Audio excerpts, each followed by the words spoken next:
BJP Sarkar go back. BJP Sarkar go back.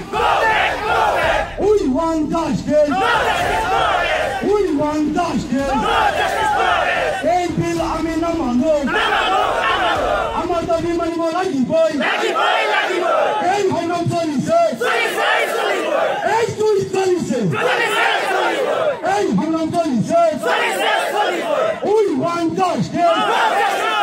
प्रतिबादी সমদল ওলাইছিলে বেৰেঙা অঞ্চলৰ পৰা আৰু নিৰ্বাচনী আচাৰ সংহিতা লাগু হৈ আছে গতিকে তেওঁলোকে কোনো ধৰণৰ অনুমতি নোলোৱাকৈ তেওঁলোকে এটা প্ৰতিবাদ সমদল ওলাইছিলে আৰু গম পোৱাৰ লগে লগে আমি তাত আৰক্ষী বাহিনী তাত আহে আমি নিজে আহি তেওঁলোকক আমি ডিছপাচ কৰি দিওঁ ডিছপাচ কৰাৰ সময়তে দুই তিনিটা দল তেওঁলোকৰ কিছুমান দুই এটা উদণ্ড ল'ৰা আগবাঢ়ি আহি পেলাই এটা পৰিৱেশ সৃষ্টি কৰিবৰ কাৰণে তেওঁলোকে চেষ্টা কৰিছিলে গতিকে আমি এটা মৃদু লাঠিচাৰ্জ কৰি তেওঁলোকক আমি ডিছপাচ কৰি দিছোঁ আৰু সকলো এতিয়া সব ঘৰাঘৰি হৈছে মানে যিটো পৰিৱেশ আছে সম্পূৰ্ণ শান্তিপূৰ্ণ আছে ৰাইজক আহ্বান কৰিছোঁ যে যি কথাই হওক অগণতান্ত্ৰিকভাৱে যিকোনো ধৰণৰ এনেকুৱা যদি ব্যৱস্থা তেওঁলোকে হাতত লয় তেওঁলোকৰ বিৰুদ্ধে কঠোৰতম আইনগত ব্যৱস্থা ল'বৰ কাৰণে আমি সাজু হৈ আছোঁ আৰু এতিয়া ইয়াত পৰিস্থিতি সম্পূৰ্ণ নিয়ন্ত্ৰণাধীন আছে তেওঁলোকে চেষ্টা কৰিছিলে আৰু আৰক্ষী বাহিনীলৈ লক্ষ্য কৰি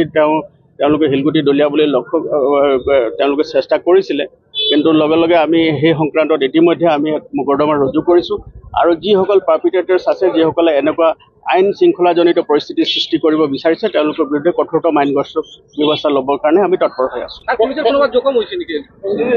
নাই বৰ্তমানলৈকে আমি এতিয়া এই যিটো প্লেচ অফ অকাৰেঞ্চ আছে যিটো স্থান আছে আমি তাতে আছোঁ আৰু আমাৰ যিসকল আৰক্ষী বাহিনী আৰু CRPF আৰু আমাৰ কমাণ্ডো ফ'ৰ্চেছ আছে তেওঁলোকো এতিয়া বৰ্তমান ইয়াত আছে আৰু এই অঞ্চলটোত আমি ইতিমধ্যে যাতে কোনো ধৰণৰ আইন শৃংখলাজনিত পৰিস্থিতি নহয় তাৰ কাৰণে আমি চিকিউৰিটি ফ'ৰ্চেছ আমি ডিপ্লয় কৰি দিছোঁ আৰু সমগ্ৰ জিলাখনতে যাতে কোনো ধৰণৰ অপ্ৰীতিকৰ ঘটনা নহয় তাৰ কাৰণে আমি সষ্টম হৈ আছোঁ